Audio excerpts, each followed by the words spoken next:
Alright, what's going on everyone out there on YouTube? NES Ruler, and welcome to a brand new review. And this time around, we'll be checking out a film that was sent to me review by Eureka Entertainment, and you picked this up on Blu-ray at all your favorite online retailers in the UK and websites like Diabolic DVD here in the States.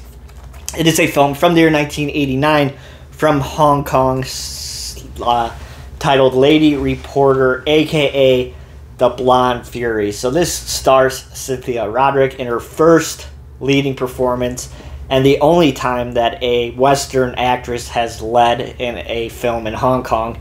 Even to this day, a Western actress has never led a film over there in Hong Kong.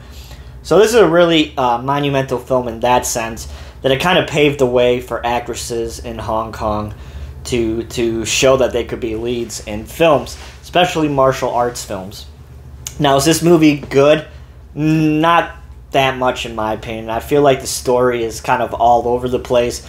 It has an identity crisis, and it doesn't know if it wants to be funny or if it wants to be serious. And the only thing that holds this movie together is the pretty decent fight scenes in this film. They're quite decent, and they kind of hold the film together from an otherwise, like I said, sloppy plot and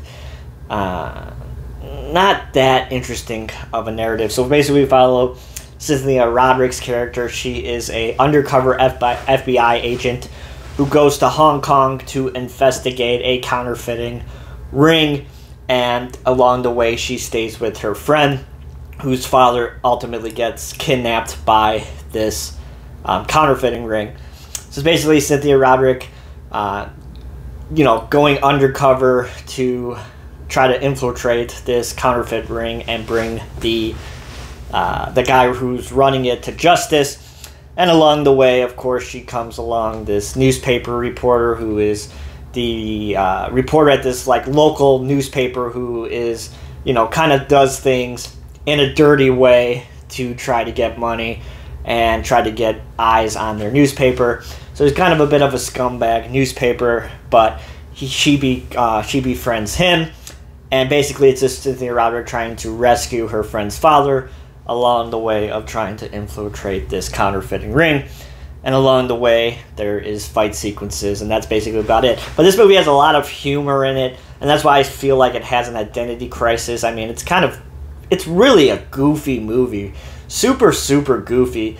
And I don't know if it really worked for me the entire time, because between this goofiness, we have serious tones about,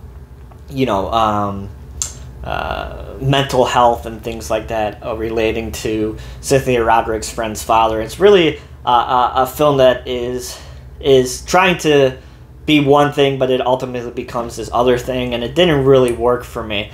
But like I said, the fight sequences in this movie are really, really solid. Particularly the ending sequence, which a lot of these martial art films, the ending sequence usually delivers the goods. This one does. There's these cargo nets on top of this moving truck, and it's just absolutely crazy. Cynthia Roderick definitely did her fair share of stunts in this film, and there's a featurette on this with her that talks about the making of this film and how hard it was on her, particularly this one scene where she had to jump off of this building that was blowing up practically, and how she had to do it again and again, and it pretty much traumatized her.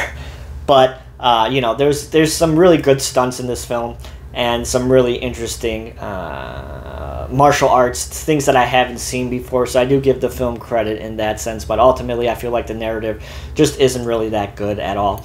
So, like I said, feature-wise, we have a brand new interview with Cynthia Roderick, about a 20-minute interview, talks about her experience making this film, being in Hong Kong, being her first leading role, and being the first, female Western-driven role in Hong Kong. And then she talked about the stunts, some of the actors that she worked with and their experience of working with them, and the directors and things like that, just her memories of working on the film.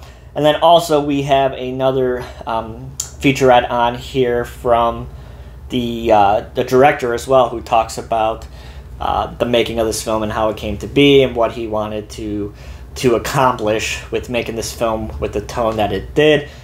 It's interesting. I like new featurettes where we talk about the film. Then we got a bunch of commentary tracks as well. So the transfer on this movie is absolutely ridiculously good. It looks absolutely fantastic. I do have to give it that. I mean, the movie just looks really, really fantastic. You know, it's a brand new 2K restoration. Looks, like I said, fantastic, and it has the original theatrical cut as well as the international export cut of the film as well. Original Cantonese mono audio along with English dub. Of course, watched it with the original Cantonese audio track.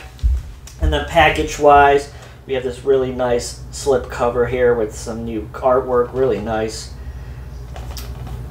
And then on the back, and then inside, we have the disc with some reversible artwork as well as some lobby cards. So here's some of the lobby cards you get with this package,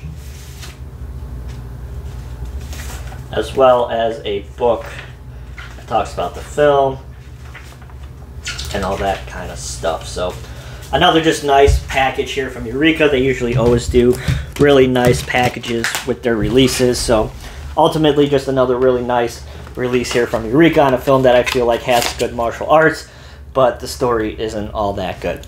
But if you guys like martial arts and interesting fight sequences, you should pick this up. So that's my review of Lady Reporter, aka The Blonde Fury. Like I said, you can pick this up on Blu-ray from Eureka Entertainment. And if you guys like this review, please give me a thumbs up. And as always, follow me on Twitter, twitter.com/NESRuler22. You can also follow me on Letterboxd, letterboxd.com/NESRuler22. Hope everybody's doing well, and I shall talk to you guys soon. See you guys.